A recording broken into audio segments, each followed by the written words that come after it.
मेरे लिए बहुत सम्मान और गौरव की बात है कि आज मैं इस महान सदन के सामने 3 कानून लेकर उपस्थित हुआ हूं। माननीय अध्यक्ष जी, ये एक ऐसा मौका है जब हमारा संविधान अगले वर्ष 75 साल पूरे कर लेगा। ये एक ऐसा मौका है जब अभी आपकी अध्यक्षता में ही इस संसद ने इस देश की मातृशक्ति को 33% आरक्षण सदनों में देकर कानून बनाने में इनकी हिस्सेदारी तय की है। और उसी समय में ये ऐतिहासिक सदन में करीब 150 साल पुराने 3 कानून जो हमारी क्रिमिनल जस्टिस सिस्टम, आपराधिक न्याय प्रणाली को गवर्न करते हैं, वो तीनों कानूनों में पहली बार मोदी जी के नेतृत्व में भारतीयता, भारतीय संविधान और भारत की जनता का चिंता करने वाले बहुत आमूलचूल परिवर्तन लेकर मैं आया हूं। माननीय अध्यक्ष जी, इंडियन पिनल कोड, इसकी जगह जो इंडियन पिनल कोड 1860 में बना, उसका उद्देश्य ही दंड देना था, उसका उद्देश्य न्याय देना नहीं था। उसकी जगह भारतीय न्याय संहिता 2023 इस सदन की मान्यता के बाद पूरे देश में अमल में आएगी। माननीय अध्यक्ष जी, सीआरपीसी, क्रिमिनल प्रोसीजर कोड 1998, इसकी जगह भारतीय नागरिक सुरक्षा संहिता 2023 इस सदन की अनुमोदना के बाद अमल में आएगी। और इंडियन एविडेंस एक्ट 1872 की जगह भारतीय साक्ष्य विधेयक 2023 अमल में आएगा। कई लोगों को मैं इस बिल को स्टैंडिंग कमेटी को भेजने के बाद मिला हूं। आज तो यहां पर बोलने के लिए तो बैठे नहीं हैं, परंतु मुझे कहते हैं क्या फर्क पड़ेगा। सुनते तो मालूम पड़ते कि फर्क क्या पड़ता।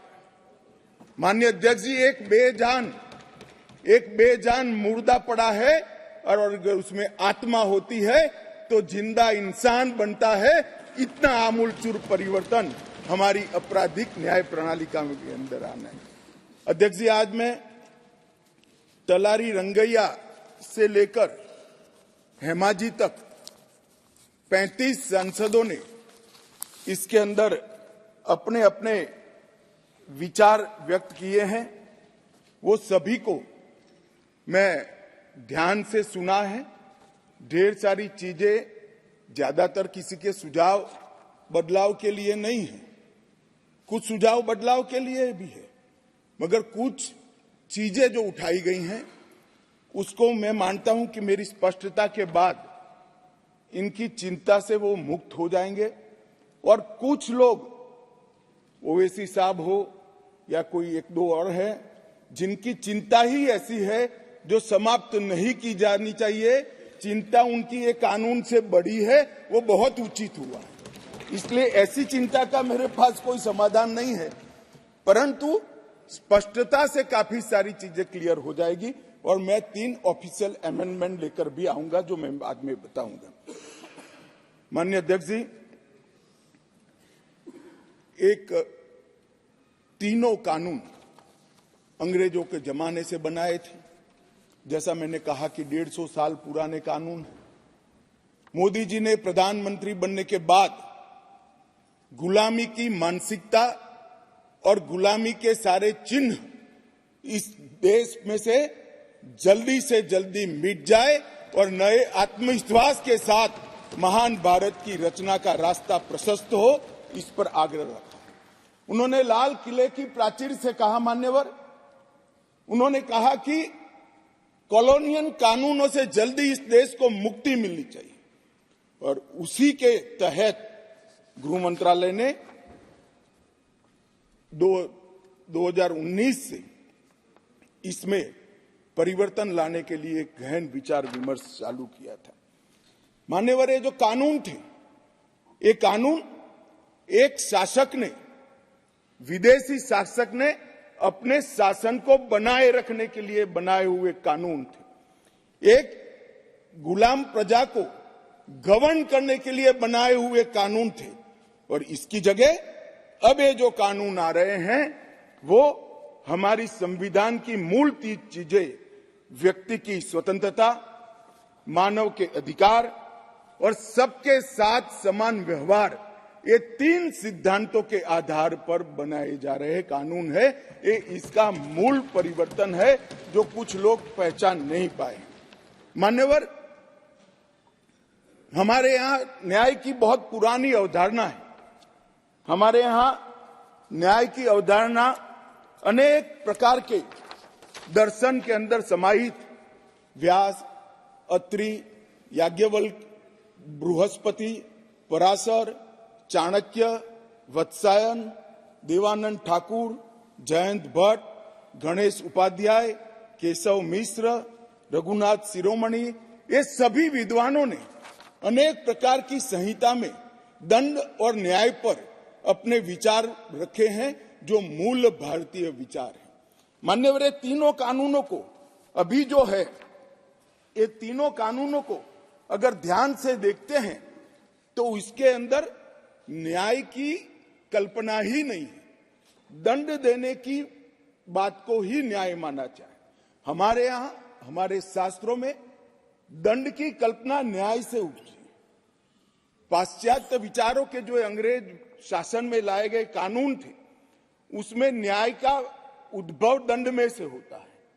हमारे यहाँ दंड इसलिए दिया जाता है कि जो विक्टिम है, जिसका अहित हुआ है, जिसके अधिकारों की रक्षा नहीं हुई, उसको न्याय मिल पाए, इसलिए किसी को दंड देते हैं।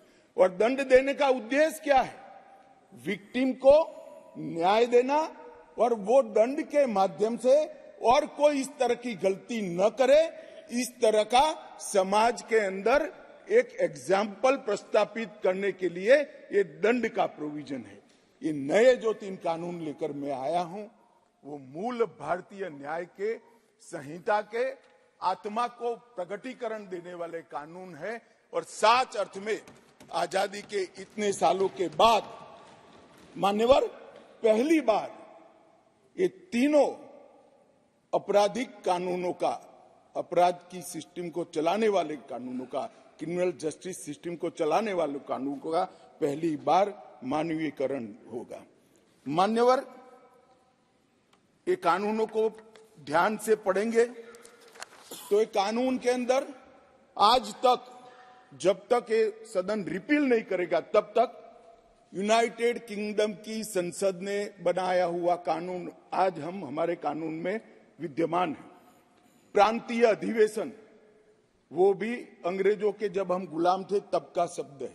क्राउन के प्रतिनिधि का सम्मान, London gazette, jury, Lahore court, United Kingdom of Great Britain and Ireland, Commonwealth, her majesty सरकार, लंदन गजेट के जिक्र, ब्रिटिश क्राउन का दबदबा, इंग्लैंड के न्यायालय और हर मेजेस्टी रोमेनियन और बैरिस्टर शब्द प्रयोग का जिक्र आजादी के बाद भी 75 साल तक होता गया। मोदी जी के इस इनिशिएटिव ने हमारे तीनों कानून को एक गुलामी की मानसिकता और उसके चिन्हों से मुक्त करा है। मान्यवर, ये कानून जो बनाए थे, ढेर सारे लोगों ने कहा, कुछ सांसद मुझे पर्सनली भी मिले, वो समझ ही नहीं पाते थे कि फर्क क्या कर रहे हैं। मैंने कहा कि ये सब आपको समझना है तो सबसे पहले चैप्टर को समझिए। चैप्टर की अनुक्रमणिका देखेंगे तो ही मालूम पड़ जाएगा कि कानून इस देश के नागरिकों के लिए नहीं बने थे। कानून अंग्रेजों की राज की सुरक्षा के लिए। मान्यवर, अभी जो कानून हम रिपील करने जा रहे हैं वो कानून में मानव वध और किसी महिला के साथ अत्याचार, उसके पहले सरकारी खजाने को लूटने की सजा, रेलवे की पटरी उखाड़ने की सजा और ब्रिटिश ताज के अपमान की सजा को रखा गया था। मानव वध तो बेचारा 302 नंबर पर बैठा बैठा अपनी राह देख रहा था। सुरक्षा प्रायोरिटी क्या थी? मानव वध नहीं थी। किसी महिला के साथ हुआ दुर्व्यवहार, अत्याचार को न्याय दिलाना नहीं था। प्रायोरिटी खजाने की रक्षा था, रेलवे की रक्षा था और ब्रिटिश ताज की सलामती रखना प्रायोरिटी थी। अब ये पूरा का पूरा बदलकर सबसे पहले महिलाओं और बच्चों के विरुद्ध को अपराध को प्रायोरिटी दी गई है।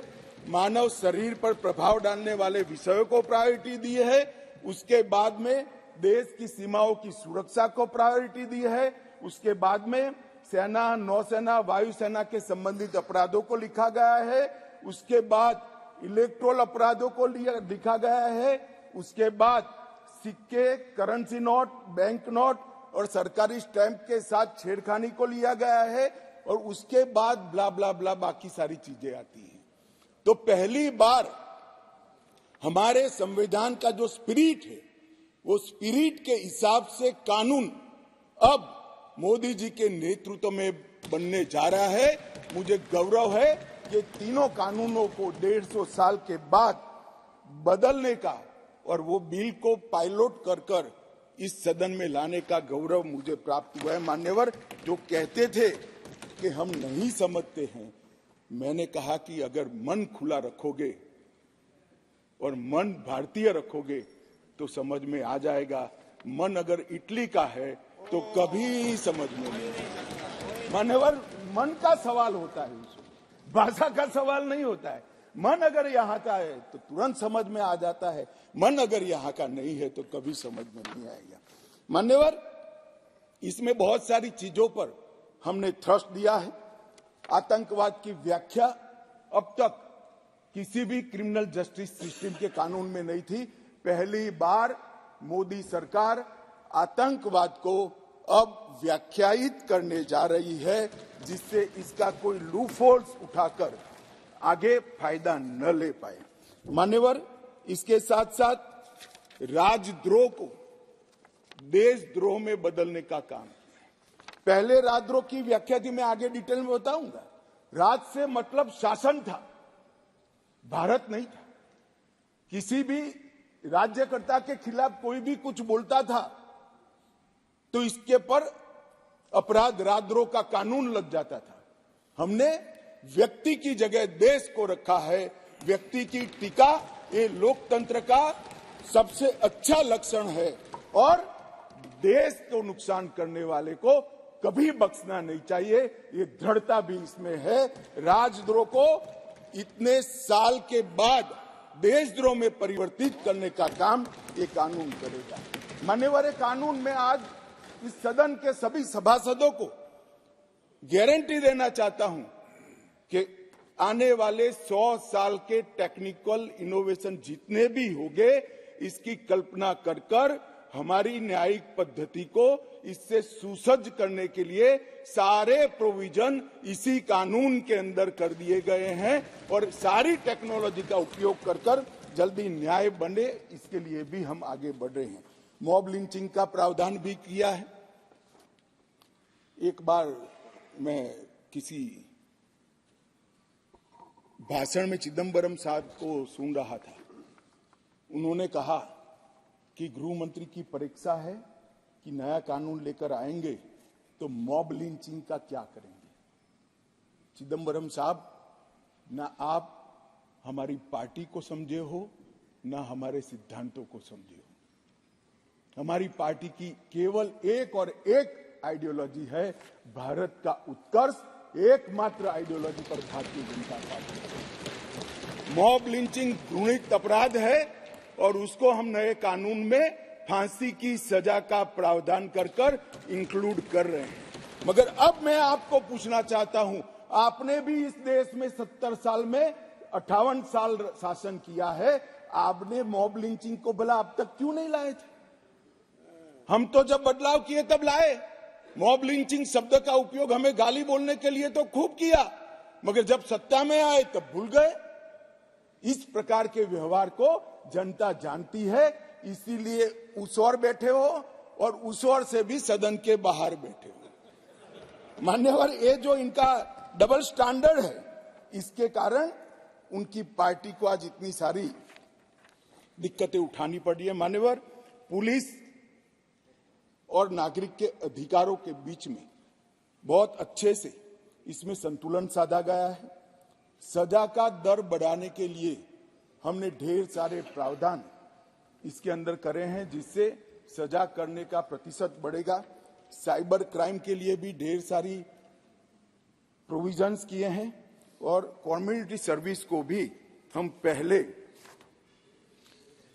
पहली बार इंट्रोड्यूस करके उसको कानूनी जामा पहनाने जा रहे हैं, जिससे जेलों पर के बर्डन को कमी आ जाएगी। मान्यवर, ये तीनों कानून जैसे मैंने कहा 150 साल के बाद बदले जा रहे हैं और देश के 130 करोड़ लोगों को प्रभावित करने वाले कानून हैं और ये कानूनों के आधार पर ही आने वाले समय में इस देश की आपराधिक न्याय प्रणाली चलनी है। इसलिए बहुत जरूरी था कि इस पर एक व्यापक बहस करी जाए, समाज के हर वर्ग से, और जो लोग इनसे जुड़े हुए हैं, ये प्रक्रिया में जुड़े हुए, वो सभी से, सभी चुने हुए प्रतिनिधियों से, सभी ऑल इंडिया सर्विस के अधिकारियों से और सभी विधानसभा के सदस्यों से भी चर्चा की जाए। इसलिए 2019 में हमने इसका व्यापक कंसल्टेशन अगस्त महीने से शुरू किया था और 2019 सितंबर में सभी राज्यपालों, मुख्यमंत्रियों, उपराज्यपालों और प्रशासकों को पत्र लिखकर सुझाव मांगे गए। जनवरी में देश के मुख्य न्यायाधीश, सभी हाईकोर्ट्स के मुख्य न्यायाधीश, बार काउंसिल्स और विधि विश्वविद्यालय को पत्र लिखकर सुझाव माने गए। ये सुझाव आने के बाद 2021 में मैंने स्वयं सभी सांसदों को पत्र लिखा और सुझाव मांगे।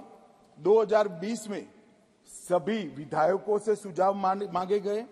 बीपीआरएनडी ने देश के सभी आईपीएस अफसर से सुझाव मांगे।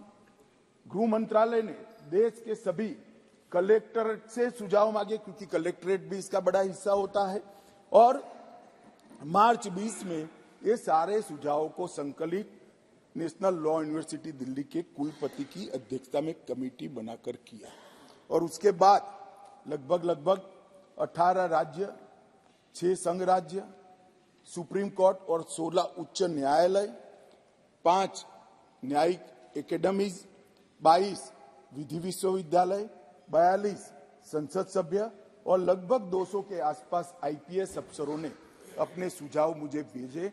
कुल 3200 सुझाव एकत्रित हुए, जिसको फुल स्टॉप कॉमा में पढ़कर इसको रखना या नहीं रखना, इसका विवेक के आधार पर निर्णय लिया गया है। और पूरे तीनों कानूनों को मैंने स्वयं लाइन बाय लाइन नहीं, फुल स्टॉप कॉमा में पढ़ा है। 58 सीटिंग मेरे 158 सीटिंग मेरे खुद के हुए हैं सुझावों को आमेज करने के लिए और कानूनों को पढ़ने के लिए। और ये सब कर हम ये कानून लेकर आए थे।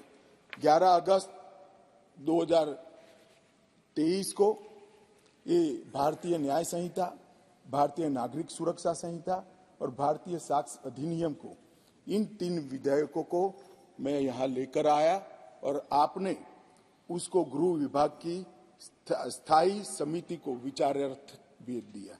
मान्यवर, वहां पर ढेर सारी चर्चा हुई। 10 नवंबर 2023 को इसकी रिपोर्ट राज्यसभा के उपसभापति को दे दी गई और ढेर सारे सुझाव, ढेर सारी टाइपिंग एरर्स, ग्रामेटिकल एरर्स और लीगल प्रोनाउंसिएशन के जो अपभ्रंश थे, ये सब सुधारने के लिए माननीय संसद सभ्यों की समिति ने ढेर सारे विचार रखे।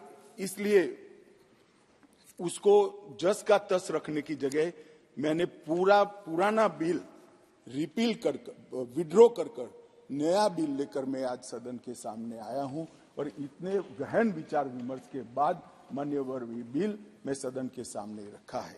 मान्यवर, मोदी जी के नेतृत्व में जो 3 कानून आए हैं, न्याय, समानता और निष्पक्षता, ये 3 मूल सिद्धांतों के आधार पर इसके अंदर बहुत बड़ा परिवर्तन किया गया है।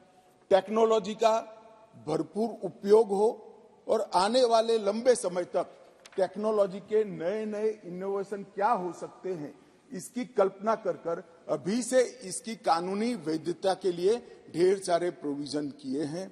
फॉरेंसिक साइंस को इसके अंदर बहुत तवज्जो दी गई है और इसके माध्यम से, ये कानूनों के माध्यम से जल्दी न्याय मिले, इसके लिए पुलिस, लॉयर्स और न्यायमूर्ति सभी पर एक प्रकार से समय की मर्यादा डालने का काम भी इस कानूनों के माध्यम से हुआ है। मान्यवर, भारतीय नागरिक सुरक्षा संहिता, इसमें पहले सीआरपीसी में 484 धाराएं थी, इसके जगह अब 531 होंगी। 177 धाराओं में बदलाव किया गया है, 9 नए जोड़े गए हैं, 39 नए सबसेक्शन जोड़े गए हैं, 44 नए प्रोविजन और स्पष्टीकरण जोड़े गए हैं, 35 सेक्शन में टाइमलाइन जोड़ी गई है और 14 धाराओं को निरस्त कर हटा दिया गया है। इसी तरह आईपीसी की जगह भारतीय न्याय संहिता में पहले 511 धाराएं थी, इसकी जगह 358 अब रह गई है। 21 नए अपराधों को जोड़ा गया है। 41 अपराधों में कारावास की अवधि को बढ़ाया गया है। 82 अपराधों में जुर्माना बढ़ाया गया है। 25 अपराधों में अनिवार्य न्यूनतम सजा शुरू की गई है। 6 अपराधों को सामुदायिक सेवा का दंड, कम्युनिटी सर्विस का पेनल्टी देने का काम किया गया है और 19 धाराओं को निरस्त कर दिया गया है। और भारतीय साक्ष्य अधिनियम, एविडेंस एक्ट को 167 धाराएं थी, इसकी जगह 170 धाराएं बनी हैं।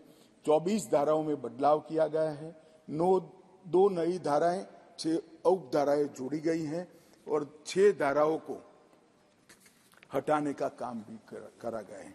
मान्यवर, मैं आज इस सदन को कहना चाहता हूं कि 2014 में नरेंद्र मोदी सरकार आने के बाद, एक लंबे अरसे बाद, अटल जी की सरकार ने भी ये प्रयास किया था, परंतु एक मिलीजुली सरकार थी, कई प्रकार की इसमें कठिनाइयां भी आती थी, मगर लंबे समय के बाद 2 बार इस देश की जनता ने ऐसी सरकार चुनी जिस सरकार ने अपने पूरे मैनिफेस्टो को अक्षरशः लागू करने का काम किया है और जिस मैनिफेस्टो को मैंडेट किया है, इसको लेकर फिर से जनता के सामने जाएंगे।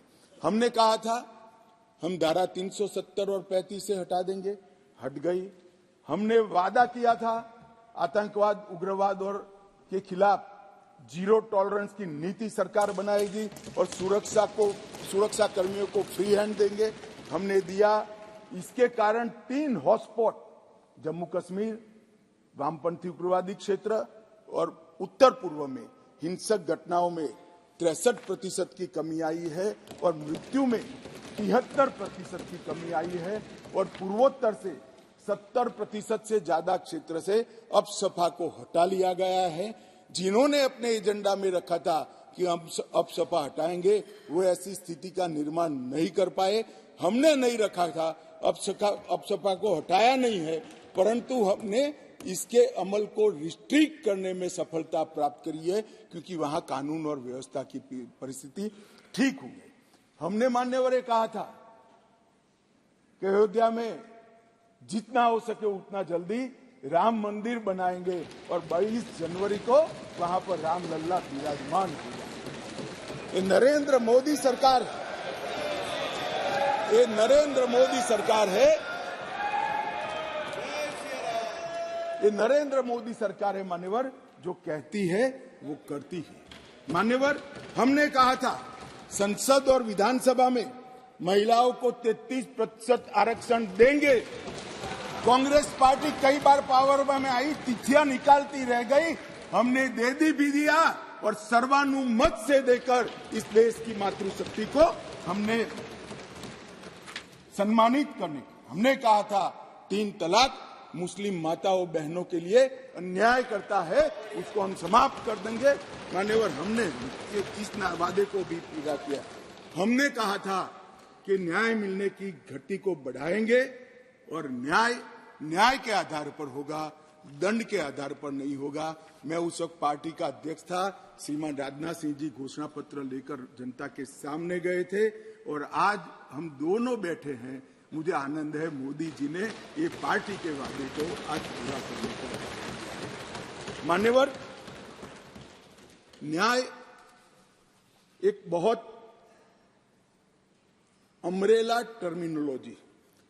न्याय एक सभ्य समाज की नींव डालता है। हमारे संविधान ने राजनीतिक न्याय, आर्थिक न्याय, सामाजिक न्याय, न्याय की कई परिभाषाएं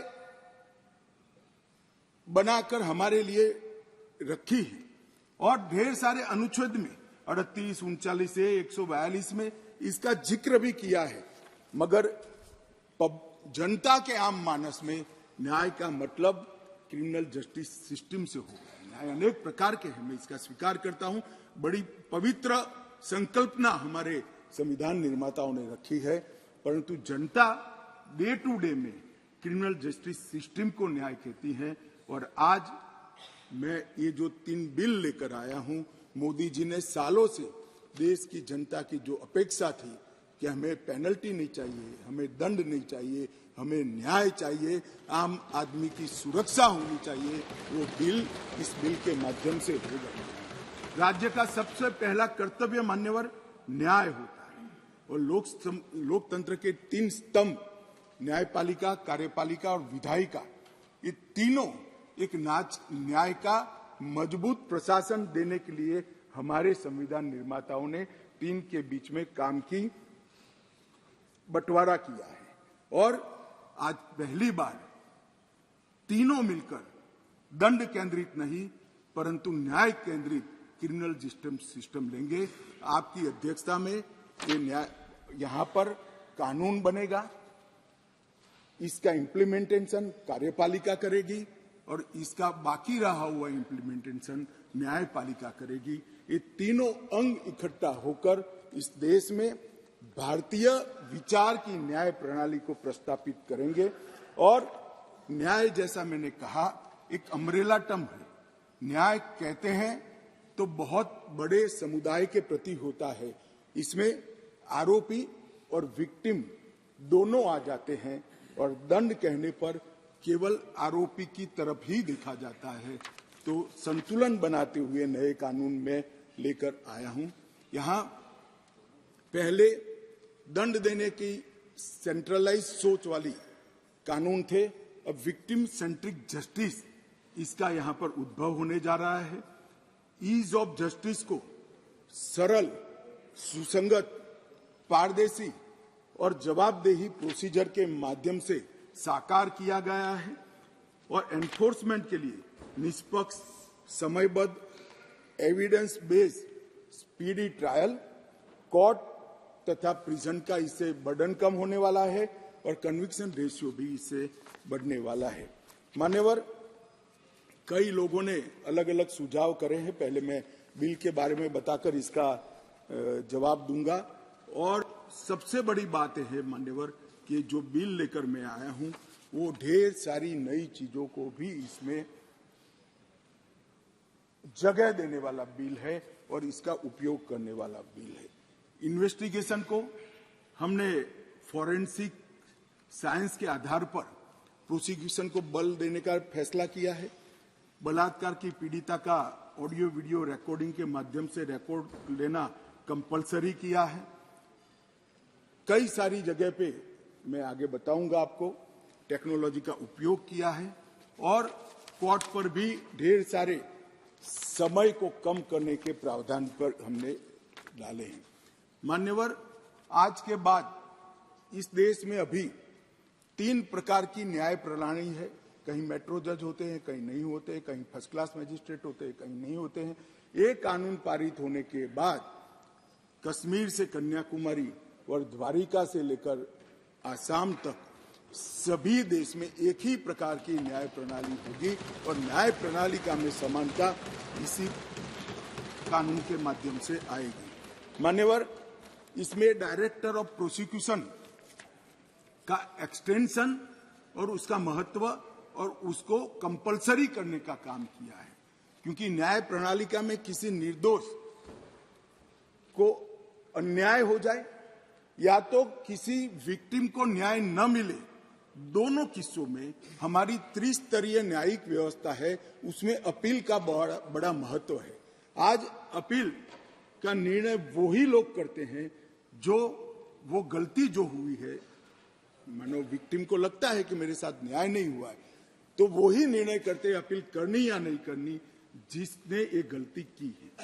अब एक स्वतंत्र डायरेक्टर ऑफ प्रोसिक्यूशन हर जिले में भी बनेगा, राज्य स्तर पे भी बनेगा, जो पारदर्शिता के साथ एक केस में अपील करने लायक है या नहीं है उसका निर्णय करेगा। उसमें पुलिस का और प्रोसिक्यूटर का केवल और केवल अभिप्राय होगा, निर्णय एक तटस्थ प्रणाली का होगा जिसको डायरेक्टर ऑफ प्रोसिक्यूशन के नाम से यहां इंट्रोड्यूस किया गया है। पुलिस की अकाउंटेबिलिटी कई सारे मामलों में तय की है, जैसे इस देश की अदालतों में हेबियस ढेर सारी होती है, परिवारजन जाते हैं, हमारे सगा संबंधी कहाँ है हमें मालूम ही नहीं है, पुलिस कहती है हमारे पास नहीं है। अब तय कर दिया है गिरफ्तार व्यक्तियों की सूचना अनिवार्य रूप से हर पुलिस स्टेशन पर रखनी पड़ेगी और एक पुलिस अधिकारी को इसके लिए जिम्मेदार करना पड़ेगा। मान्यवर, इस तरह से मैं आगे बाद में बताऊंगा, परंतु ढेर सारी चीजों को हमने पुलिस की अकाउंटेबिलिटी फिक्स करने का भी इस कानून के माध्यम से काम किया है। और विक्टिम सेंट्रिक कानून जब मैं कहता हूं तब मान्यवर हमने ढेर सारा विक्टिमों को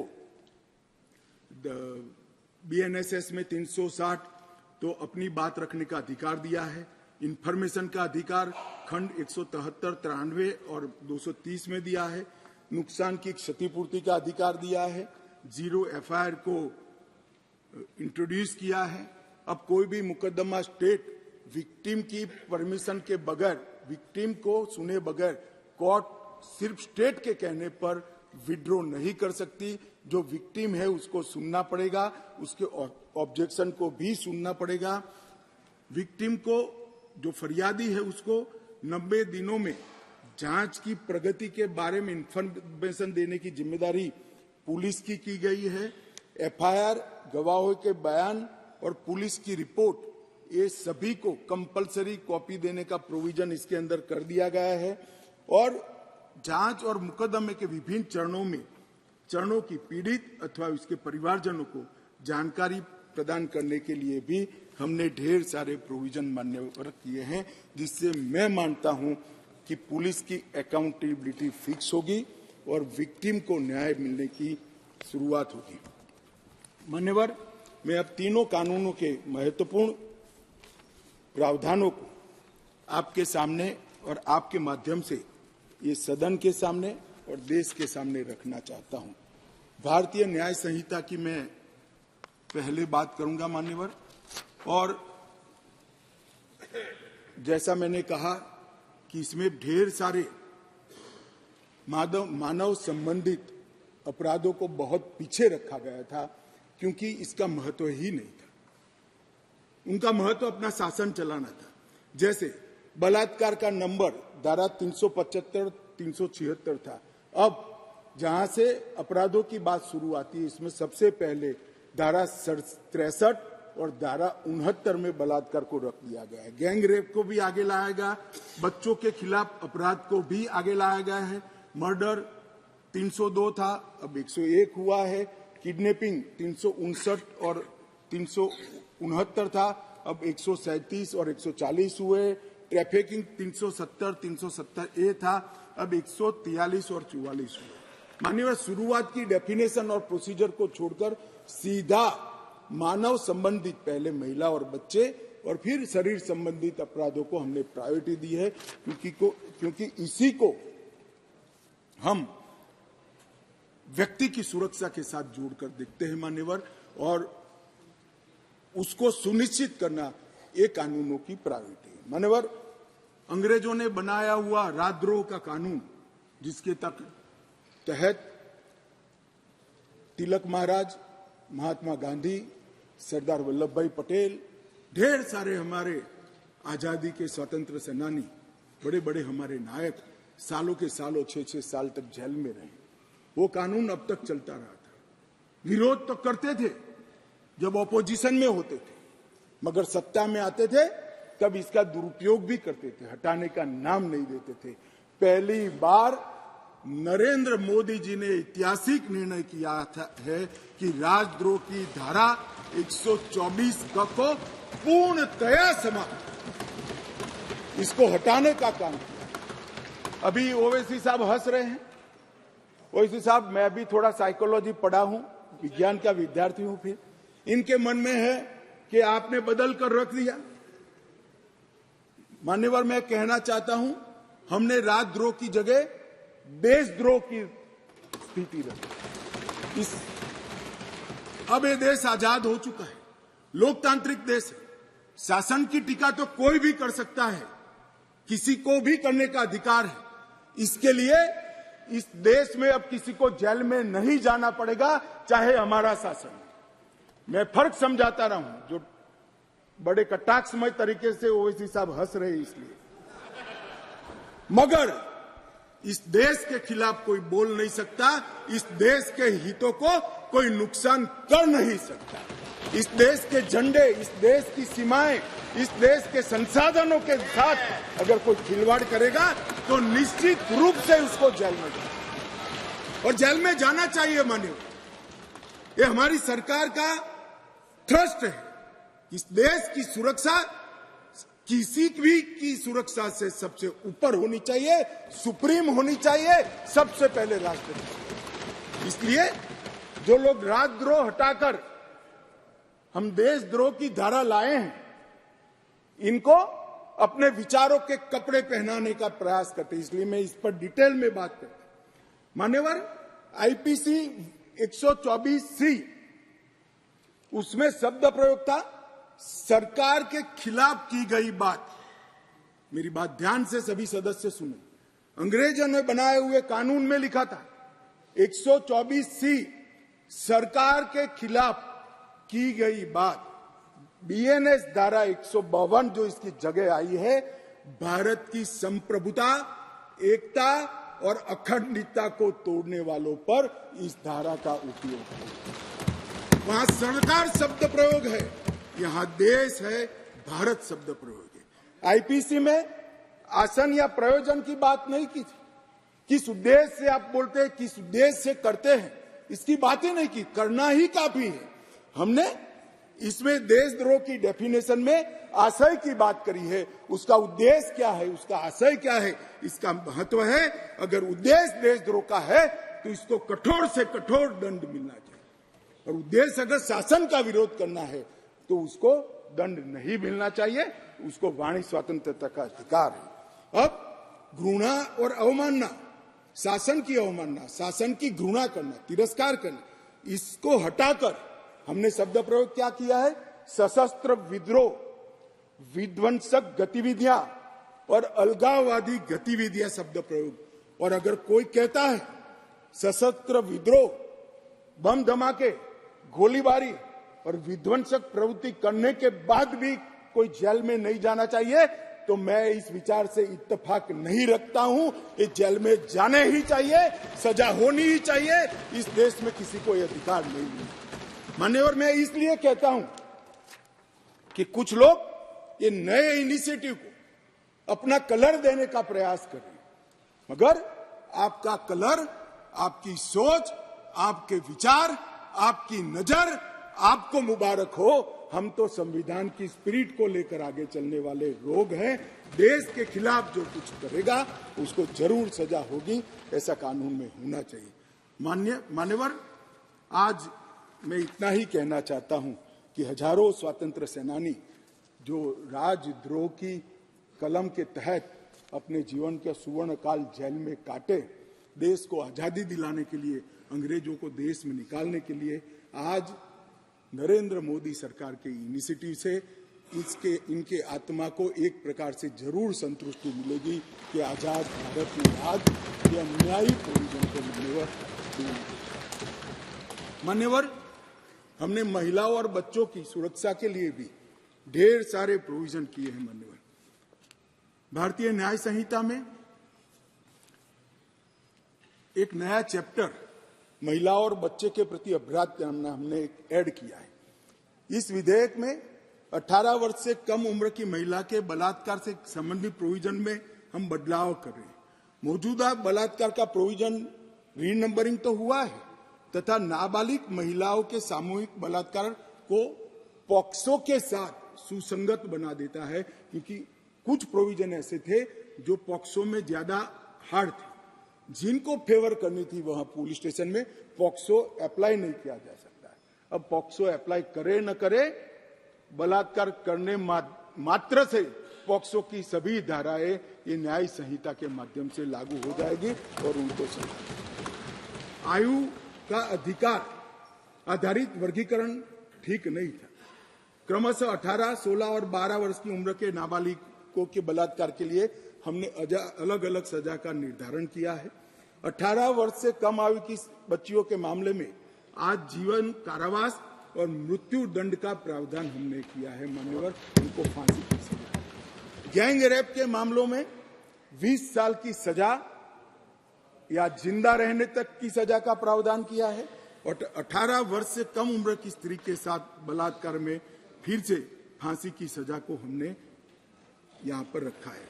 मान्यवर बलात्कार की परिभाषा के तहत भी एक एनोमली थी।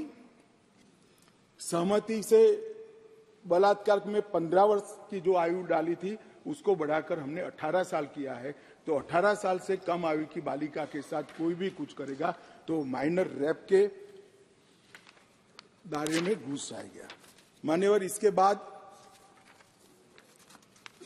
जेंडर न्यूट्रल कानून बना है। कई जगह पे कई सारी चीजें छूट गई थी। लड़के और लड़कियों के व्यापार जो एक घृणित अपराध है, इसमें सिर्फ लड़कियों का जिक्र था, वहां लड़कों को भी डाल दिया गया है और आईपीसी की धारा 366A में भी नाबालिग लड़की के साथ बच्चे का भी जिक्र कर इसको जेंडर न्यूट्रल बनाने का हमने प्रयास किया है। मान्यवर आतंकवादी कृत्य को इतने सालों के बाद 1 लाख से ज्यादा लोग आतंकवाद की बलि पर चढ़ने के बाद 75 साल के बाद पहली बार आपराधिक न्याय कानूनों में जगह देने का काम नरेंद्र मोदी सरकार को। हमारा वादा था मान्यवर इस देश की जनता को कि हम आतंकवाद के खिलाफ जीरो टॉलरेंस की नीति रखेंगे और आतंकवाद की व्याख्या ही नहीं थी।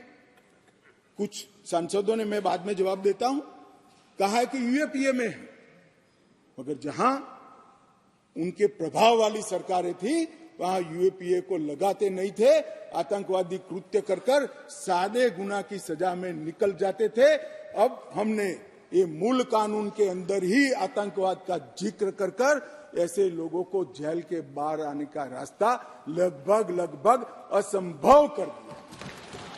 मुझे मालूम है कुछ लोगों को बड़ी तकलीफ हुई, बताया भी है, मैंने भाषण पढ़े, मुझे तो आश्चर्य हो रहा है। इस देश के कानून में आतंकवाद को रोकने की धारा है और इस सम्मानीय सदन का कोई व्यक्ति उसको मानव अधिकार के नाम से विरोध करे। आतंकवाद ही मानव अधिकार का सबसे बड़ा हनन करता है। जो आतंकवाद फैलाता है, आतंकवादी कृत्य करता है, जिसका जो विक्टिम होता है, इसके मानव का अधिकार का हनन आतंकवादी कृत्य करने वाला व्यक्ति करता है और उसको कठोर से कठोर सजा मिलती है। और मैं तो आश्चर्यचकित, मैं यहां बैठा होता तो टोकता भी, रोकता भी, प्रयास भी करता कि इसको सदन के रिकॉर्ड का हिस्सा न बनने दिया। आप एक्सपोज हो रहे हो, मगर मैं था नहीं, मैंने पढ़ा। इसका बचाव करते हैं, किस जमाने में जी रहे हो? अंग्रेजों का शासन नहीं है, कांग्रेस का शासन नहीं है, ये भारतीय जनता पार्टी और नरेंद्र मोदी का शासन। यहां पर आतंकवाद को बचाने की कोई दलीलें काम में नहीं ली जाएगी, परंतु इसके दुरुपयोग न हो इसके लिए इसकी व्याख्या भी हमने बड़ी स्पष्ट की है मान्यवर। इसकी व्याख्या की है, क्या की है? जो कोई भारत की एकता, अखंडता, संप्रभुता, सुरक्षा और आर्थिक सुरक्षा की प्रभुता को खतरे में डालता है और किसी भी वर्ग में आतंक फैलाने का प्रयास करता है आइदर और साइड से, उसको आतंकवादी घटना कहा जाएगा। उसका विवरण दिया है। डायनामाइट, विस्फोटक पदार्थ, जहरीले गैस, न्यूक्लियर का उपयोग, ऐसी घटनाओं में जब कोई भी मृत्यु होती है तो ये घटना करने वाला आतंकवादी कृत्य में लिप्त माना जाएगा। अब इसमें कहां दुरुपयोग की गुंजाइश है? मगर मन में एक भय पड़ा है मान्यवर, वो भय से ये विरोध जन्म लेता है और मैं तो मानता हूं ये भय तो रहना ही चाहिए, रहना ही चाहिए, रहना ही। जो आतंकवादी कृत्य करते हैं उनके प्रति कोई दया भाव नहीं होना चाहिए, कठोर से कठोर इनके लिए कानून का प्रावधान होना चाहिए। और ये नरेंद्र मोदी सरकार का उचित ही निर्णय है कि आतंकवाद के लिए ये कानून में हमने जगह दी है।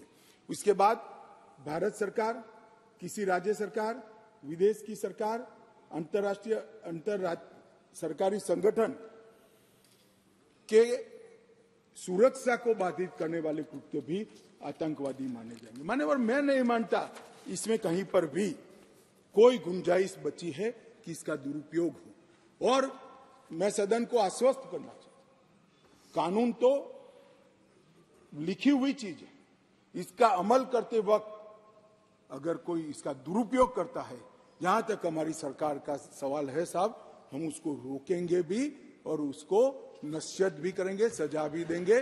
और सबसे ऊपर कोर्ट है। अगर किसके ग्रीवेंसेस है तो ये आतंकवाद को रोकने का प्रोविजन भी कोर्ट के ऊपर तो नहीं है। धारा लगते ही कोर्ट इसकी मीमांसा करेगी, मगर इसके डर से आतंकवाद को ही न रोका जाए, मैं इस बात से सहमत नहीं हो सकता मान्यवर। मैं सदन से अपील करना चाहता हूं कि इस धारा को जो मोदी सरकार लेकर आई है, आपका समर्थन चाहिए, आशीर्वाद चाहिए और जीरो टॉलरेंस का एक संदेश इस सदन से जाना चाहिए। मान्यवर, संगठित अपराध की भी पहली बार व्याख्या की गई है। कई राज्य और राज्यतर गैंगे संगठित अपराध करती हैं, इसके लिए कोई विशेष कानून नहीं था। इसके अंदर हमने साइबर अपराध को, आर्थिक अपराध को, भूमि हत्याना को, हथियारों की व्यापार को, डकैती को और मानव लोगों की तस्करी करने, व्यक्तियों की मानव तस्करी में, ये सभी को इसके अंदर रखा है। आर्थिक अपराध की भी हमने व्याख्या की है। करेंसी नोट, बैंक नोट, सरकारी स्टैंप का कुटकरण, हवाला व्यवहार और बड़े पैमाने पर वित्तीय कपट और आर्थिक व्यवस्था को तोड़ने के सभी प्रयास, इसको भी आर्थिक अपराध की व्याख्या की तरह पहली बार लाने का काम नरेंद्र मोदी जी कर रहे हैं। और इससे मुझे लगता है कि न्यायपालिका का काम काफी सरल हो जाएगा। मान्यवर, एक मैं स्पष्टीकरण करना चाहता हूं कि गैर इरादतन हत्या जो थी, अकस्मात जिसको कहते हैं, इसमें हमने दो हिस्से किए। अकस्मात तो किसी भी व्यक्ति से किसी भी स्थिति में हो सकता है। एक गाड़ी चलाता रहे एक व्यक्ति और रास्ते में कोई भी बेध्यान हुआ या कोई रश कर आ गया और अकस्मात हो गया। अकस्मात करने के बाद वो व्यक्ति स्वयं उसको पुलिस स्टेशन या तो हॉस्पिटल ले जाता है, तो इसके लिए कम सजा का प्रावधान किया है। और हिट एंड रन केस, मरता हुआ छोड़कर कोई भाग जाता है, तो इसके लिए हमने 10 साल की सजा का प्रावधान किया। और मैं मानता हूं कि इससे हिट एंड रन के केस में काफी कमी आएगी। पर ये करते करते जो डॉक्टरों की नेग्लिजेंसी से अगर किसी की मृत्यु आती है तो वो भी गैर इरादतन हत्या में आ जाती है, इसकी भी सजा बढ़ गई। तो हमने इसको मैं आज ऑफिशियल अमेंडमेंट लेकर आऊंगा, डॉक्टरों को इससे मुक्त कर दिया है। इंडियन मेडिकल एसोसिएशन ने मेरे सामने रजूआत करी थी, हमने इसको मुक्त करने का प्रावधान किया। मान्यवर, मॉब लिंचिंग का नया प्रावधान हम लेकर आए हैं। नस्ल, जाति, समुदाय या किसी शंका के आधार पर एक टोला एकत्रित होकर किसी को मार देता है तो उसमें मैक्सिमम फांसी तक की सजा की है। स्नैचिंग के लिए कोई कानून नहीं था, चैन स्नैचिंग होते थे, मोबाइल होते थे और अलग अलग धाराओं में अंत में कानून के गैप का फायदा उठाकर वो छूट जाते हैं थे। स्नैचिंग के लिए भी हमने कानून लाया है। और मान्यवर, गंभीर चोट का जो कानून था इसमें भी हमने 2 डिवीजन करे हैं। किसी के सर पर लाठी मार दी, इंजर्ड हुआ तो उसको सजा तो होनी चाहिए, परंतु लाठी मारने के कारण वो ब्रेन डेड हो गया या अपाहिज हो गया तो इसकी सजा इतनी नहीं होनी चाहिए। तो संपूर्ण अपाहिजता या तो ब्रेन डेड के केस में हमने 10 साल तक का कठोर दंड देने का प्रावधान किया है, इसको सेपरेट किया है। मान्यवर, गंभीर चोट का जो खंड 117 है उसमें 10 साल की उम्र कैद का हमने प्रावधान किया है। इसके अलावा भी ढेर सारे बदलाव किए हैं मान्यवर, मैंने प्रमुख बदलाव भी आपके सामने। अब मैं भारतीय नागरिक सुरक्षा संहिता की बात करूंगा। मान्यवर, इस देश में न्याय प्राप्त करने में सबसे बड़ी बाधा है तो गरीबों के लिए तो आर्थिक बाधा है, मगर हमारे संविधान ने इसकी योजना बनाई। गरीब से गरीब व्यक्ति को शासन के द्वारा वकील भी दिया जाता है, न्याय भी मिलता है, परंतु न्याय मिलता ही नहीं।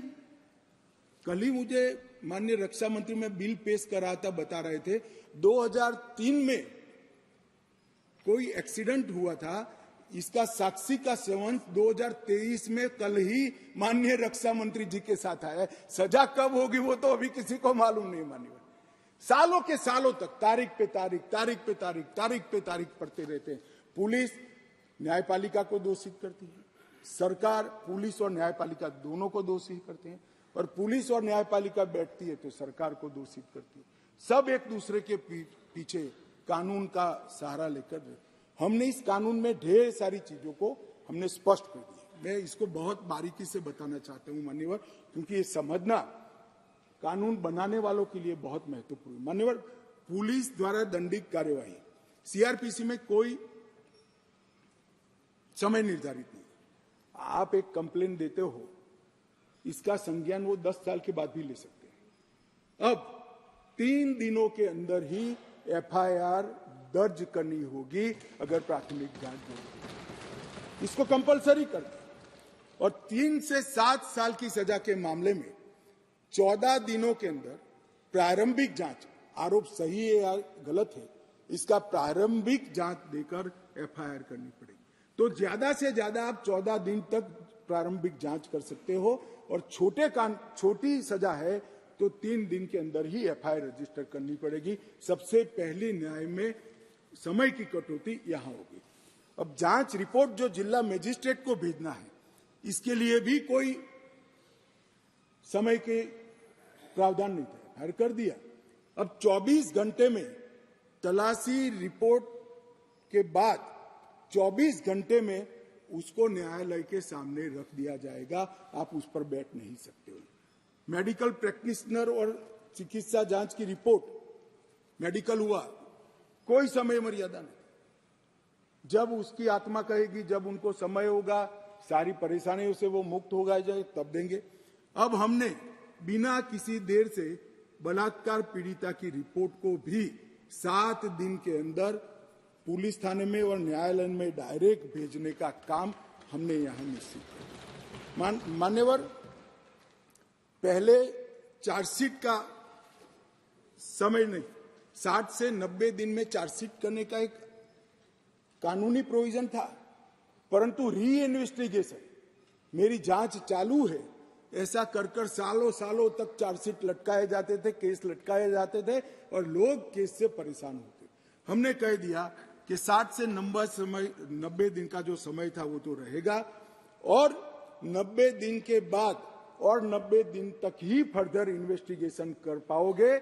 अगर 90 दिन के बाद फर्दर इन्वेस्टिगेशन करना है तो कोर्ट से ऑर्डर लेना पड़ेगा चार्जशीट को आप 180 दिन के बाद पेंडिंग नहीं रख सकते हो। ये हमने प्रोविजन कर ट्रायल जल्दी हो इसके लिए शुरुआत कर दी। मान्यवर, इसके बाद मैजिस्ट्रेट के समय कब कार्यवाही शुरू होगी, मैजिस्ट्रेट के समय समक्ष, इसकी भी समय मर्यादा थी। अब मैजिस्ट्रेट साहब के साथ हमने बाध्य कर दिया है कि 14 दिनों के अंदर इसका संज्ञान आपको लेना ही पड़ेगा और कार्यवाही चालू, इसको लटका नहीं सकते। तो जो हमारे यहाँ बहुत सारी फरियाद आती है, सच्चा झूठा भगवान जाने, 12 बजे तक कोर्ट चलती है, 12 बजे के बाद कुछ नहीं चलता है। अब अगर 14 दिनों में संज्ञान लेना है तो कोर्ट को इसको समाप्त कर ही जाना पड़ेगा। और आरोपी द्वारा आरोप मुक्त होने का जो निवेदन है वो भी 60 दिन के अंदर ही करना पड़ेगा। पहले क्या करते थे, एक केस में 25 आरोपी, तो एक के बाद एक 25 लोग लिंगरिंग रूप से एक्विटल का अपील करते ही जाते थे और 10 साल तक मुकदमा चलता नहीं था। अब जिसको भी करना है 60 दिन के अंदर करना है और 60 दिन में न्यायाधीश ने इस पर सुनवाई करनी है। तो ये ज्यादा से ज्यादा 120 दिन में केस ट्रायल पर आएगा। प्ली बार्गेनिंग के लिए भी समय नहीं था, अब तय कर दिया है। आरोप तय करने के 30 दिन के अंदर ही आप आपके गुनाह को स्वीकार कर लोगे तो सजा कम होगी। प्री बार्गेनिंग 30 दिन के अंदर समाप्त करना पड़ेगा। ट्रायल की प्रक्रिया में कागज रखने का भी कोई प्रोविजन नहीं था। अब हमने दस्तावेजों की प्रक्रिया कंपलसरी 30 ही दिन में पूरा करने का प्रोविजन कर दिया है, उसमें आप देरी नहीं कर सकते। मान्यवर, ट्रायल इन एब्सेंसिया का भी प्रोविजन किया है। कुछ लोग इस पर आपत्ति ले सकते हैं, मगर मैं आज कहना चाहता हूं, इस देश में ढेर सारे मुकदमे, देश को हिला देने वाले मुकदमे, चाहे बम्बई बम ब्लास्ट हो या कोई, और वो लोग पाकिस्तान में या कहीं और देशों में शरण लेकर बैठे हैं, ट्रायल नहीं चलती है। मान्यवर, अब इनके यहां आने की जरूरत नहीं है। 90 दिन के अगर वो कोर्ट के सामने नहीं आते हैं तो उनकी अनुपस्थिति में ट्रायल होगी। एक सरकारी वकील उनकी पैरवी करेगा, फांसी भी होगी, जन्मटिप भी, और जिससे वहां से वापस लाने की प्रक्रिया बहुत जल्दी कर पाएंगे, क्योंकि वो सजा प्राप्त व्यक्ति किसी दूसरे देश में तो स्टेटस बहुत बदलता है। जमानत के लिए भी हमने कर दिया है कि लंबे समय तक किसी को जेल में नहीं रख सकते। पहली बार अपराध करने को 1/3 सजा का जो प्रोविजन है, 1/3 अगर अंडर ट्रायल कर लिया तो इसको मुक्ति दे सकते हो, और बाकी सभी मामलों में 1/2 किया है जो गंभीर प्रकार की हत्या, डकैती, ऐसे मामले हैं। जजमेंट सालों सालों तक, महीनों तक नहीं आता था। अब हो गया है कि मुकदमे की समाप्ति के बाद जज साहब को 45 दिन के अंदर ही जजमेंट देना पड़ेगा, वो इससे ज्यादा लेट नहीं कर। मान्यवर, जजमेंट और सजा के बीच में भी बहुत बड़ा समय था, उसका भी समय निर्धारित कर दिया है, और सजा निर्णय देने के 7 दिन के अंदर ही सुना देनी पड़ेगी, उसको आप लिंगरिंग नहीं कर सकते। मान्यवर, फिर दया याचिका के मामले आते थे। सालों तक दया याचिका करते ही नहीं, और दया याचिका कोई एनजीओ करता था, कोई दूर दूर के लोग करते थे। जिसका कोई दया तो वही मांग सकता है जिसको दंड मिला है, दया मांगने का अधिकार और किसी को नहीं। मान्यवर, उच्चतम न्यायालय की अपील खारिज करने के 30 दिन के अंदर ही दया की अर्जी करनी पड़ेगी, बाद में आपको इसका अधिकार नहीं रहेगा।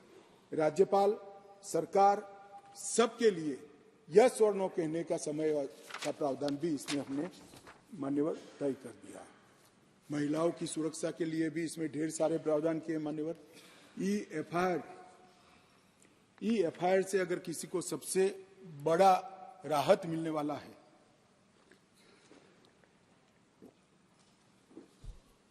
तो महिलाओं को मिलना है। किसी भी महिला के लिए अपने खिलाफ हुए अपराध को किसी के सामने वर्णन करना मान्यवर बड़ी संकोच की बात होती है। आज ई-एफआईआर से हर कोई कर सकता है, मगर कोई भी महिला थाने पर एफआईआर करा सकती है, उसका संज्ञान भी लिया जाएगा और 2 दिन के अंदर ही घर पर आकर इसका जवाब लेने की व्यवस्था महिला पुलिस के साथ इस कानून को करें। नए विधेयक के अंदर EFIR का जो हमने जिक्र किया है, इससे ढेर सारे फायदे होने वाले हैं। समय पर ट्रायल और स्थगन दोनों को हमने मान्यवर बहुत तवज्जो देकर इसको कठोरता के साथ कम करने का प्रावधान किया है। टेक्नोलॉजी का उपयोग भी कई जगह पे हमने पुलिस के अधिकारों के दुरुपयोग को कर्टेल करने के लिए किया है। क्राइम सीन, इन्वेस्टिगेशन, ट्रायल, ये तीनों चरण में हमने टेक्नोलॉजी के उपयोग को तवज्जो दी है। पुलिस जांच में पारदर्शिता और जवाबदेही इससे निश्चित रूप से सुनिश्चित तो होगी ही होगी, परंतु सबूतों की गुणवत्ता में भी सुधार होगा। विक्टिम और आरोपी दोनों के अधिकारों की रक्षा होगी। मान्यवर, FIR से केस डायरी से चार्जशीट, वहां से जजमेंट तक की पूरी प्रक्रिया को डिजिटलाइज करने का हमने कानूनी प्रावधान इस कानून के अंदर लेकर आए हैं। एविडेंस, तलाशी और जब्ती तीनों में वीडियो रिकॉर्डिंग की हमने कंपलसरी प्रोविजन किया है। कोई भी घर पे जाकर पुलिस जब्ती करती है तो उसका वीडियो रिकॉर्डिंग किया जाएगा, एविडेंस कलेक्ट करते हो उसका भी हो जाएगा और तलाशी का भी हो जाएगा। इससे कोई किसी को फ्रेम करने की संभावनाओं पर बहुत बड़ी कमी आ जाएगी। और बलात्कार के मामले में भी पीड़ित का बयान कंपलसरी करने का निर्णय नरेंद्र मोदी सरकार ने किया है।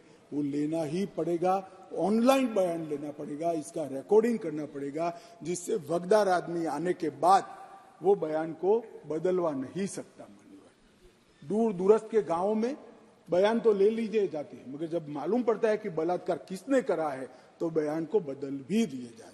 अब ऑनलाइन बयान लेना है और इसकी 3 कॉपी 3 जगह पे, एक हॉस्पिटल में, एक पुलिस थाने पर और एक न्यायाधीश के यहाँ 24 घंटे में पहुंचानी है, जिससे बदलने में बहुत बड़ी दिक्कत होगी। मान्यवर, इसके साथ साथ हमने फोरेंसिक के उपयोग को भी बहुत महत्व दिया है।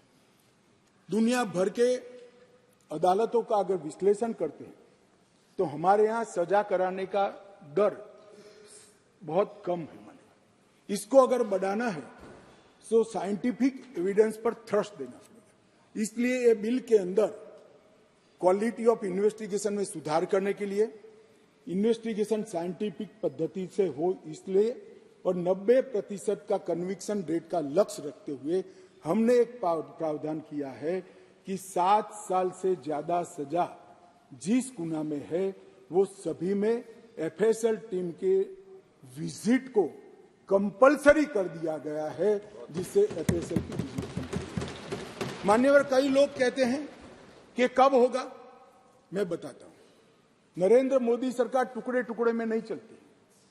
नरेंद्र मोदी जब गुजरात के मुख्यमंत्री थे तब उन्होंने गुजरात फॉरेंसिक साइंस यूनिवर्सिटी बनाई, फिर प्रधानमंत्री बने तो अब नेशनल फॉरेंसिक साइंस यूनिवर्सिटी बनाई और नेशनल फॉरेंसिक साइंस यूनिवर्सिटी में अब तक लगभग NFSU के 7 परिसर और 2 ट्रेनिंग एकेडमी खुल चुके हैं 9 राज्यों में।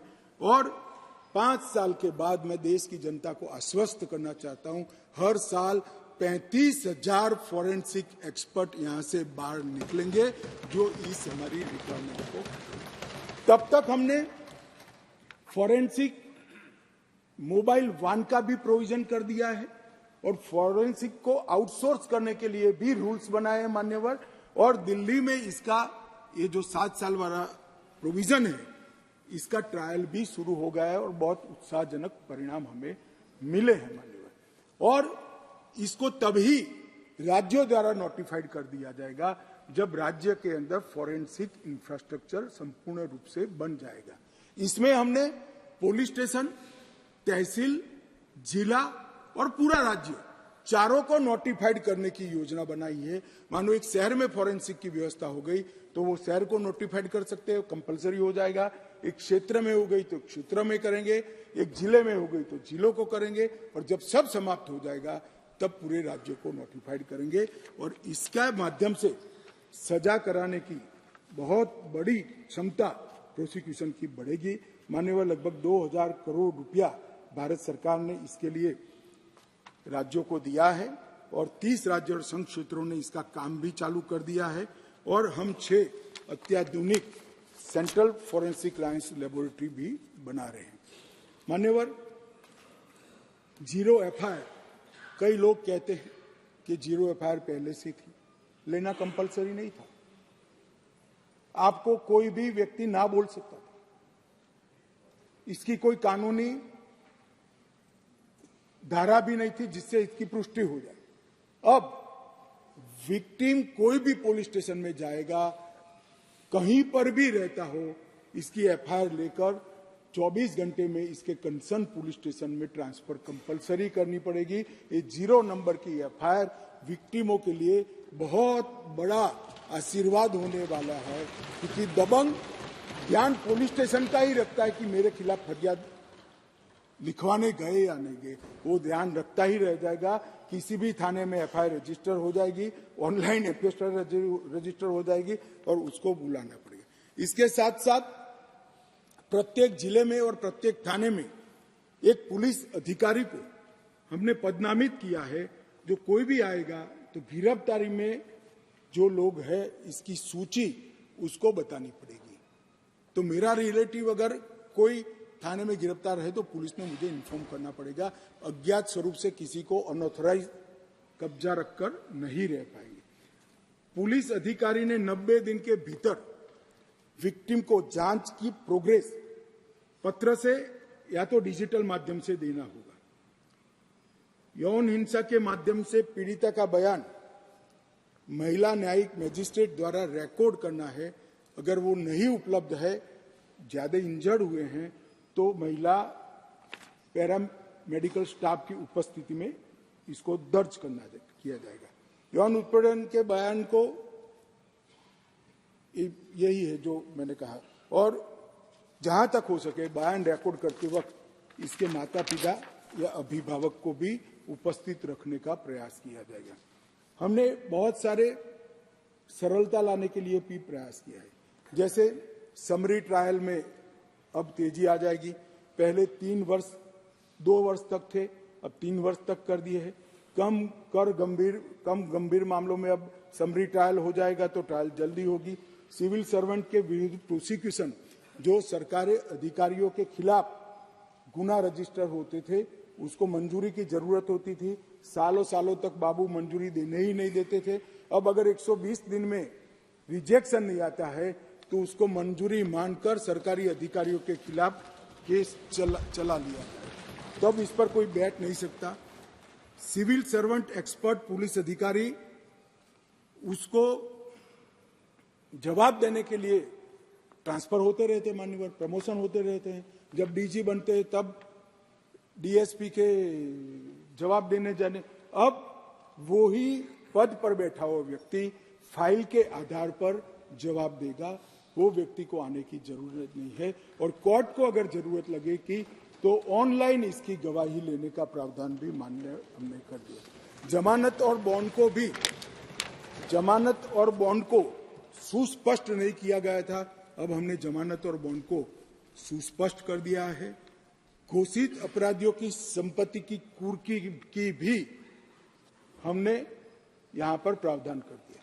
मान्यवर, कोई अपराधी न्याय की शरण में आता ही नहीं, भाग जाएगा और सालों तक केस लंबित रहेंगे। केस तो चलेंगे इसके अनुपस्थित, मगर उसकी संपत्ति की कुर्की भी की जाएगी। और प्रोक्लेम्ड ऑफेंडर घोषित करने के लिए 10 वर्ष या अधिक की सजा या आजीवन कारावास या मृत्युदंड, इसको प्रोक्लेम्ड ऑफेंडर घोषित किया जाएगा। पहले केवल 19 अपराधों में ही भगोड़े घोषित कर सकते थे, अब 120 अपराधों में भगोड़े घोषित करने का हमने प्रावधान किया, जिससे देरी न हो। और उसमें बहनों पर अत्याचार का भी मामला हमने ले लिया है। मान्यवर, सबसे बड़ा जो मैंने कहा, ट्रायल इन एब्सेंशिया, कुछ सदस्यों ने इसके खिलाफ थोड़ा आवाज भी उठाया है। ज्यादातर तो बाहर थे तो बहुत नहीं उठ पाए, वरना तो हर एक बोलता। मगर मैं ये पूछना चाहता हूं मान्यवर, गुनाह कर कर जो देश के बाहर भाग गए हैं, इनके प्रति क्या सिंपैथी है आपकी भाई? मुझे बताइए तो। सैकड़ों लोग बम धमाके में मार दिए जाते हैं, कश्मीर में आतंकवाद कर कर, पैदल चलकर पाकिस्तान में छुप जाते हैं। क्या इनको सजा करनी चाहिए या नहीं करनी चाहिए? मेरा बहुत शार्प क्वेश्चन है। क्या सिंपैथी है आपकी इसकी? अब नहीं बख्शा जाएगा, आप आओ ना आओ, आपको सजा भी होगी और आपकी संपत्ति भी होगी। ये देश ऐसे नहीं चल सकता। और अगर न्याय ही चाहिए तो कानून की शरण में आइए। भारत के संविधान में हर गरीब से गरीब व्यक्ति और हर पीड़ित से पीड़ित व्यक्ति की न्याय की सुविधा है। न्याय मिलेगा, मगर मालूम है न्याय में सजा ही मिलने वाली है, इसलिए आप देश के बाहर भाग जाओगे और ट्रायल नहीं चलेगा। ऐसा अब नहीं चलेगा, इसको भी हमने यहां पर डाला है। मान्यवर, अंडर ट्रायल कैदी के लिए 1/3 कारावास काट चुका है, तो इसकी जमानत का हमने प्रोविजन कर दिया है। और जहां विचाराधीन कैदी है और गंभीर गुना है, वहां आधे पर इसका अधिकार बनाया है। नई विटनेस प्रोटेक्शन स्कीम को लेकर आए हैं। हर राज्य ने इसको घोषित करना पड़ेगा और घोषित अपराधियों की संपत्ति की कुर्की का भी हमने प्रावधान मान्यवर इसके अंदर किया है। सजा की माफी को भी हमने तर्कसंगत बनाने का प्रयास। मृत्यु की सजा है तो ज्यादा से ज्यादा आजीवन कारावास हो सकता है, इसके नीचे माफी नहीं हो सकती। आजीवन कारावास है तो 7 साल की अवधि तक ही सजा भोगनी ही पड़ेगी, और 7 वर्ष या उससे अधिक सजा है तो कम से कम 3 साल जेल में रहना पड़ेगा। कोई जेल में गया और अपने रसूख का उपयोग कर कर 1 साल में कितना भी गंभीर गुनाह हो बाहर आ जाएगा, ऐसा अब नहीं होगा। इसको हमने सुनिश्चित कानून के अंदर भी कर दिया है। अपराध की आय, अगर आर्थिक अपराधी है और अपराध से आय कर कर संपत्ति जब्त की है तो उसको भी अब न्यायालय राज्य साथ करेगा, उसको ही हराजी कर कर उसको राज्य के खजाने में डाल दिया जाएगा। और संपत्तियों के निपटान के लिए भी एक बहुत बड़ा कदम उठाया है। हम सब लोग सार्वजनिक जीवन के कार्यकर्ता हैं, अनेक स्तर पर राजनीति में काम करते करते आए हैं, सैकड़ों बार पुलिस थाने गए होंगे। मान्यवर, बाहर आप जाएंगे तो चोरी की हुई ऑटो पड़ी होती है, ढेर सारी साइकिलें पड़ी होती है, शराब का ट्रांसपोर्टेशन करने वाला टेम्पो पड़ा होता है, और वो टेम्पो का तो कई बार हमसे ज्यादा आयुष्य होता है। 1950 में पकड़ा, मगर केस पड़ा रहा है तो पूरा एक बड़ा मैदान पुलिस स्टेशन का, परेड का, इसी संपत्तियों से लिप्त हो जाता है। मान्यवर, हमने कह दिया है कि देश के पुलिस स्टेशनों में बड़ी संख्या में जो संपत्तियां पड़ी है, अदालत के मजिस्ट्रेट को इसकी वीडियोग्राफी, फोटोग्राफी कर कर अदालत की सहमति से 30 दिनों के भीतर भी इसको बेच दिया जाएगा, हराजी कर दी जाएगी और पैसे कोर्ट केस के अधीन, तो सारे पुलिस स्टेशन साफ हो जाएंगे। तकलीफ तो होगी कुछ लोगों को, मगर उसका रास्ता मेरे पास नहीं है मान्यवर। कब तक 20-20 साल तक, और वो व्हीकल भी किसी के उपयोग का नहीं रहता, वो मालिक को वापिस भी मिल जाए तो कोई इसका फायदा न उठा पाए। इस तरह से हमने भारतीय साक्ष्य अधिनियम में ढेर सारे बदलाव किए मान्यवर। इलेक्ट्रॉनिक रिकॉर्ड को हमने दस्तावेज की परिभाषा में शामिल कर दिया है। अब किसी भी प्रकार का इलेक्ट्रॉनिक रिकॉर्ड को दस्तावेज माना जाएगा। पेन ड्राइव के अंदर चार्जशीट दिया जाएगा, पेन ड्राइव के अंदर कोर्ट को भी चार्जशीट दिया जाएगा, पेन ड्राइव के अंदर विक्टिम को भी दिया जाएगा, लॉयर्स को। इलेक्ट्रॉनिक रूप से प्राप्त बयान साक्ष्य की परिभाषा में शामिल कर दिया गया। इलेक्ट्रॉनिक और डिजिटल रिकॉर्ड को प्राथमिक साक्ष्य के रूप में मानने के लिए अधिक मानक जोड़े गए हैं और इसकी उचित कस्टडी, स्टोरेज, ट्रांसमिशन और ब्रॉडकास्ट, इसके लिए भी कानूनी जामा पहनाकर एक प्रक्रिया सुनिश्चित कर दी गई है। मान्यवर, दस्तावेजों की जांच करने के लिए मौखिक और लिखित स्वीकारोक्ति के लिए एक कुशल व्यक्ति के साक्ष्य को शामिल करने का हमने कंपलसरी किया है। इलेक्ट्रॉनिक या डिजिटल रिकॉर्ड की कानूनी स्वीकार्यता अब पहली बार कोर्ट में कोई चैलेंज नहीं कर पाएगा और इलेक्ट्रॉनिक साक्ष्य जमा करने के लिए प्रमाण पत्रों को भी अनुसूची में जोड़ दिया गया है। माननीय, इसके लिए हमने ढेर सारी भय स्थानों के लिए भी बड़ी एक्सरसाइज की। नेशनल फॉरेंसिक साइंस यूनिवर्सिटी के साइबर क्राइम के एक्सपर्ट्स, इलेक्ट्रॉनिक मामलों के एक्सपर्ट्स, बीपीआरएनडी और गृह मंत्रालय के अधिकारियों की एक टीम ने महीनों तक काम कर कुछ अनुभवी न्यायाधीशों से भी परामर्श कर इस पूरी प्रक्रिया को चिन्हित कर दिया गया। माननीय, मैं इतना सुनिश्चित कह सकता हूं कि जब इसका संपूर्ण अमल देश के हर थाने में हो जाएगा, मान्यवर, हमारी न्यायिक प्रक्रिया दुनिया में सबसे आधुनिक में आधुनिक न्यायिक प्रक्रिया भारत में। मान्यवर, इसका पूरा प्रोविजन इसके अंदर किया है। उसको भी पुलिस स्टेशन, तहसील, जिला, कमिश्नरेट और स्टेट लेवल पर नोटिफाइड कर सकेंगे। जैसे जैसे थाने क्लियर करते जाएंगे हम इसको मान्यवर आगे बढ़ाते। और हमने अब तक ICGS के माध्यम से मान्यवर ढेर सारे पुलिस स्टेशन 97% पुलिस स्टेशनों को कंप्यूटराइज करने का काम समाप्त कर दिया है।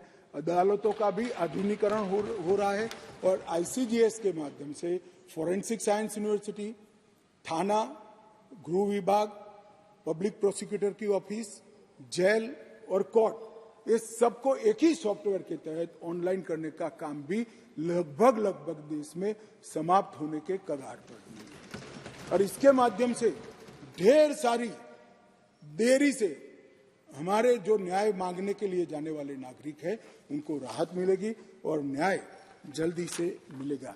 माननीय, इसके साथ हमने स्मार्टफोन, लैपटॉप, मैसेजेस, वेबसाइट और लोकेशनल साक्ष्य को सबूत की परिभाषा में शामिल किया है।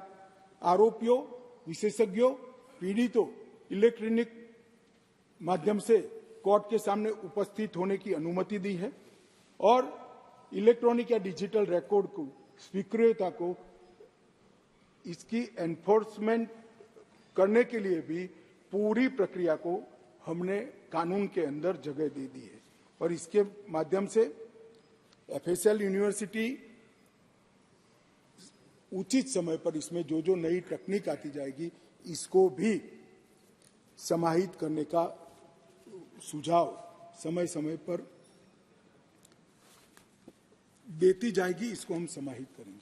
मान्यवर, चर्चा में कुछ सदस्यों ने अलग अलग प्रकार के सवाल उठाए। एक तो पहले ही मैंने जवाब दिया, आतंकवादी कृत्य के लिए UAPA अगर उपलब्ध है तो फिर इसमें आतंकवादी कृत्य का समाहित करने का क्या तर्क है। मान्यवर, एक आतंकवादी कृत्य के लिए एक ही जगह गुना रजिस्टर होगा, करने वालों को डरने की जरूरत नहीं है। 2 कानून अप्लाई नहीं होंगे, मगर कई जगह पे आतंकवादी कृत्य होने के बाद UAPA लगाते नहीं है और CRPC में आज तक आतंकवाद की व्याख्या ही नहीं थी और बचकर निकल जाते थे। उनके बचने के सारे रास्ते इस कानून के माध्यम से हमने बंद कर दिए और मुझे मालूम नहीं पड़ता इसमें आपत्ति क्या है। आपत्ति सिर्फ संसद में रखनी नहीं चाहिए, इसके आशय भी बताने चाहिए। ये आपत्ति दर्ज कर हम किसको बचाना चाहते हैं। मान्यवर, BNS के 69 के खंड में पहचान छिपाने का दुरुपयोग किया जा सकता है, ऐसा एक आशंका व्यक्त किया। मैं इसके लिए कहा कि उन महिलाओं को सुरक्षा प्रदान की गई है जो शादी के झूठे वादों की वजह से व्यक्ति की पहचान छिपाना चाहते हैं। इसमें और कोई बच नहीं पाएगा, मैं सदन को आश्वस्त करना। मान्यवर, एक आया कि दया की याचिका मामले में थर्ड पार्टी को अधिकार देना चाहिए। मैं बिल्कुल खिलाफ। अगर जिस व्यक्ति ने गुनाह किया है उसको अपने गुनाह का एहसास ही नहीं है, पछतावा ही नहीं है, तो दया शब्द पर इसका कोई अधिकार नहीं है। जिसको गुनाह कर अगर पछतावा नहीं होता है उसको दया का कोई अधिकार नहीं है। दया का अधिकार उसी का बनता है जो बाद में बोली हरसिमरत बहन, मैं समझ रहा हूं आप क्या कहना चाहते हैं। दया का अधिकार उसी को बनता है जो अपने कृत्य को से पछतावा करता है। कोई व्यक्ति आतंकवादी कृत्य करेगा और जेल में जाएगा और फिर कहेगा कि मैं तो नहीं मांगता, मेरी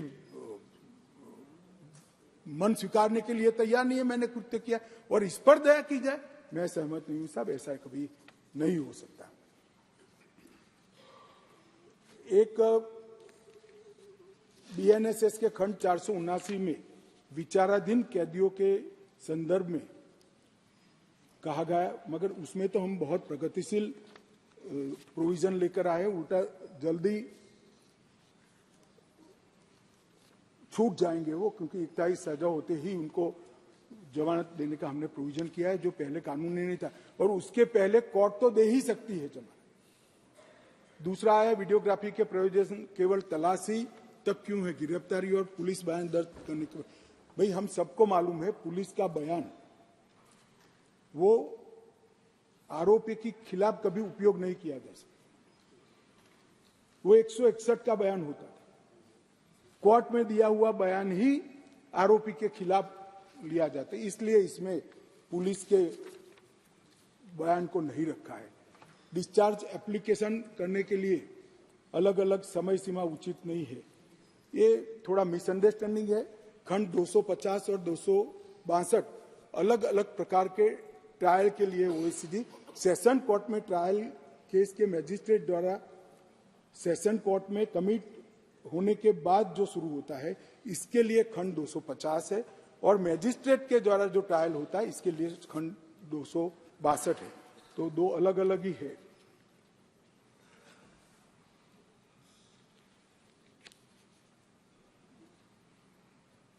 एक माननीय सदस्य ओवैसी जी ने कहा था क्लॉज 187 में हिरासत की अवधि को पूरे डिटेंशन पीरियड तक बढ़ाया गया है, जो यूएपीए से अधिक सख्त है। थोड़ा मिसअंडरस्टैंडिंग है, टोटल कस्टडी 15 डेज की ही होगी, मगर पहले 7 दिन पुलिस पूछताछ करती है, कोई अस्पताल में जाकर जमा हो गया तो 15 दिन समाप्त हो जाए। हमने ये प्रोविजन किया है कि 7 दिन की कस्टडी होगी, आप अस्पताल में कर ले, कोई बात नहीं, अच्छा हो जाओ। अच्छा होने के बाद वो 8 दिन के लिए तो फिर आना ही पड़ेगा, तो टोटल कस्टडी को तो हमने 15 दिन का ही रखा है, और मीनवाइल कोर्ट जमानत भी दे सकती है, प्रोविजन को भी हमने रखा है, तो इसकी जमानत पर भी असर नहीं होगी और तो कुल दिन भी नहीं बदलेगी। डी के बासु मामले में दिए गए निर्देशों को शामिल नहीं किया है। हमने भारतीय नागरिक सुरक्षा संहिता में खंड 37 में बदलाव ही कर दिया है, और हर जिले और हर थाने में एक अधिकारी को हमने नामित किया है, जिससे कस्टडी का ब्यौरा देना पड़ेगा। किसी नियंत्रण और संतुलन के बिना पुलिस की शक्तियों को बढ़ा रहे, ऐसा नहीं है। मैंने आगे बताया है कि कई जगह पे पुलिस की शक्तियों को कर्टेल भी किया गया है, कई जगह पे उस पर वॉच रखने की भी व्यवस्था मान्यवर हमने की है। इसके साथ साथ मॉब लिंचिंग के लिए भी कहा गया है, मगर इसमें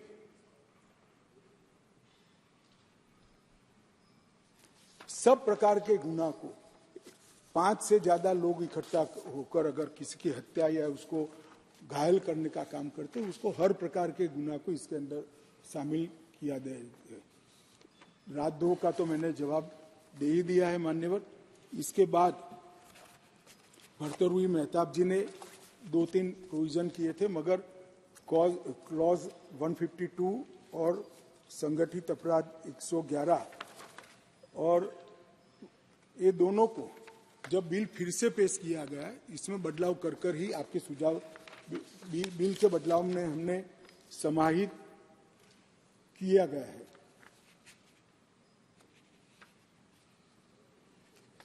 और दूसरा उन्होंने कहा फॉल्स और मिसलीडिंग शब्दों का सवाल है उसमें, इसको मैं मानता हूं कि गलत सूचना फैलाने के मामले को भी इसके अंदर समाहित करना चाहिए, उस दृष्टि से हमने इसको समाहित किया है मान्यवर। और एक प्रकार से इसके दुरुपयोग न हो, इसके लिए भी हमने ढेर सारे प्रोविजन और चेक बैलेंस इसके अंदर रखने का प्रयास किया है। हरसिमरत बहन ने पुलिस हिरासत के बारे में कहा, इसका मैंने जवाब दे ही दिया है। पुलिस स्टेट बन जाएगा, कोई पुलिस स्टेट हमारे शासन है तब तक नहीं बनेगा। मैं पूरे सदन को आश्वासन देना चाहता हूं, पुलिस स्टेट से बाहर आने के लिए कानून आए हैं, पुलिस स्टेट बनाने के लिए ये कानून नहीं आए। मान्यवर, 2-3 मैं ऑफिशियल अमेंडमेंट भी ला रहा हूं। तो ये तीनों कानून में द्वितीय शब्द इसलिए दिया गया है कि एक ही प्रकार के नाम के 2 बिल 1 साल के अंदर पेश नहीं हो सकते थे, तो ये टेक्निकल संसदीय प्रणालिकाओं के कारण करना पड़ा है। और दूसरा मैंने जो कहा कि डॉक्टर को गैर विवेचन हत्या में कम सजा के लिए हमने प्रोविजन किया है, ये तीनों प्रोविजन को भी मैं लेकर आया हूँ। मान्यवर, मैं निश्चित रूप से मानता हूँ कि भारतीय न्याय संहिता, भारतीय नागरिक सुरक्षा संहिता और भारतीय साक्ष्य अधिनियम, ये तीनों बिल कानून बनने के बाद आज से 100 साल तक, कम से कम 100 साल तक जितने भी टेक्नोलॉजी आएगी, ये टेक्नोलॉजी को इस कानून के तहत समाहित करने के कानूनी प्रावधान होंगे। मान्यवर, फॉरेंसिक साइंस को इतनी कठोरता के साथ, इतनी दृढ़ता के साथ कानून में जगह देने वाला एकमात्र देश हमारा भारत बनने का। मान्यवर, जो ब्रिटिश राज की, ब्रिटिश काल की गुलामी के सारे चिन्ह समाप्त कर कर ये संपूर्ण भारतीय कानून अब बनने जा रहा है। और हमारे संविधान का जो स्पिरिट, हमारे संविधान का जो स्पिरिट है, सबके साथ न्याय और भारतीय अवधारणा दंड और न्याय की है, इसके आधार पर, इसके बेसिस पर ये कानून बनने जा रहे हैं। मैं आपके माध्यम से सदन के सभी सदस्यों का आशीर्वाद मांगता हूं कि इसमें आप सहमति दीजिए। और मोदी जी का एक और वादा आज इस कानूनों के माध्यम से देश की जनता को जो है पूरा होने जा रहा है, इसको आपका आशीर्वाद।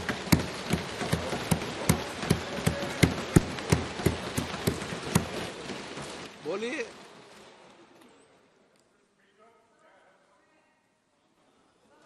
गृह मंत्री जी का आभार व्यक्त करती हूं कि आपने बोला कि पीड़ित से पीड़ित को इस नए कानून से उनको न्याय मिलेगा। सर मेरी सिर्फ आपसे विनम्र।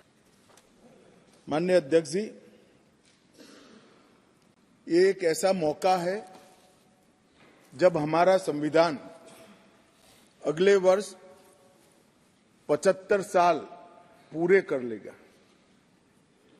एक ऐसा मौका है जब अभी अभी आपकी अध्यक्षता में ही इस संसद ने इस देश की मातृशक्ति को 33% आरक्षण सदनों में देकर कानून बनाने में इनकी हिस्सेदारी तय की है। और उसी समय में ये ऐतिहासिक सदन में करीब 150 साल पुराने 3 कानून जो हमारी क्रिमिनल